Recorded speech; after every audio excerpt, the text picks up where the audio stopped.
Saudara-saudaraku, ada seorang pemuda yang seringkali mendapatkan cemoohan dari teman atau juga ungkapan-ungkapan yang tidak menyenangkan ketika dia ikut kumpul-kumpul dengan teman-temannya. Nah, teman-temannya itu ada yang kebiasaannya itu minum-minum dan seterusnya. Pada saat mereka minum biasa toh, salah satu seperti bandarnya menuangkan ke dalam satu gelas, terus dia sendiri minum. Setelah itu dia tuangkan, diberikan kepada teman A, B, C, D dan terusnya secara bergilir. Dan pada saat sampai kepada dia, pemuda ini, dia mengatakan, maaf ya, saya tidak minum minuman itu. Wah, kamu ini so alim, kamu ini wah gitu. Pokoknya banyak saja ungkapan-ungkapan, kata kamu itu tidak solider dan seterusnya. Nah, Bapak Ibu dan saudara-saudariku, memang seringkali pergaulan yang demikian itu mudah sekali untuk membuat seseorang itu mati kutu dan tidak berkutik, atau tidak bisa tidak menuruti apa yang dikatakan oleh temannya atau ajakan dari temannya. Dan kalau ada yang kemudian berani menolaknya, ya akan mendapatkan umpatan-umpatan seperti itu, so alim, so beragama dan seterusnya, tidak ada solidar dengan teman-temannya. Padahal minum minuman keras itu jelas sesuatu yang tidak baik untuk kesehatannya, untuk kehidupannya, dan apalagi kalau sampai kemudian mabuk, dan itu bisa mengganggu ketertiban umum. Jadi pemuda ini tetap menjaga diri bagaimana supaya dia tidak ikut-ikutan cara hidup dan tingkah laku yang tidak benar dari teman-temannya itu.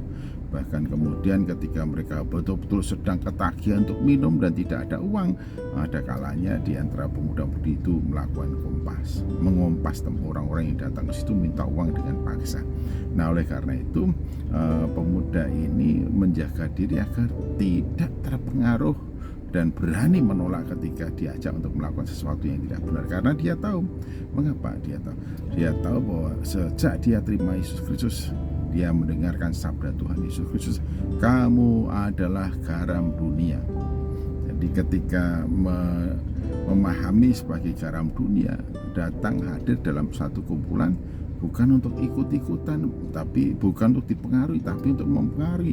Bukan menjadi troublemaker, tapi menjadi solusi bagi orang-orang atau persoalan-persoalan di tengah-tengah pergaulan itu. Karena ini pemuda Kristiani ini sungguh-sungguh menjaga diri secara ketat bagaimana supaya hidupnya tetap bersih dan tidak berbuat yang tidak benar. Apalagi dia ingat apa yang ditegaskan di dalam 1 Timotius pasal 4:12, supaya menjadi teladan dalam tingkah laku bagi orang-orang percaya. Oleh karena itu, sejak menerima Yesus Kristus, mestinya kita ini sadar kita harus meninggalkan praktek-praktek hidup yang tidak diperkenan oleh Tuhan, atau kita sudah tidak lagi hidup dalam kegelapan, tetapi kita hidup dalam terang. Kalau kita hidup dalam terang, berarti segala perilaku kegelapan itu sudah dibelanjati, sudah ditelanjangi, dan kita tidak lagi hidup melakukan hal-hal yang tidak berkenan kepada Tuhan.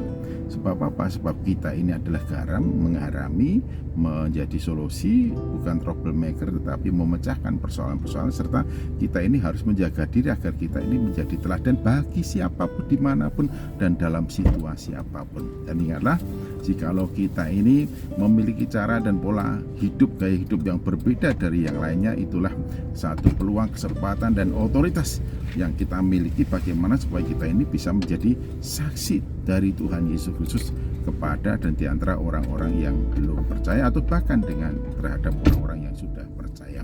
Jadi pesan dari kebenaran firman Tuhan pada saat ini adalah, jadilah teladan dalam tingkah lakumu, dan melalui tingkah lakumu hendaklah engkau menegakkan hidup diri sebagai seorang saksi Kristus. Sebab sejak kita terima Yesus, mestinya kita sudah dilahirkan kembali.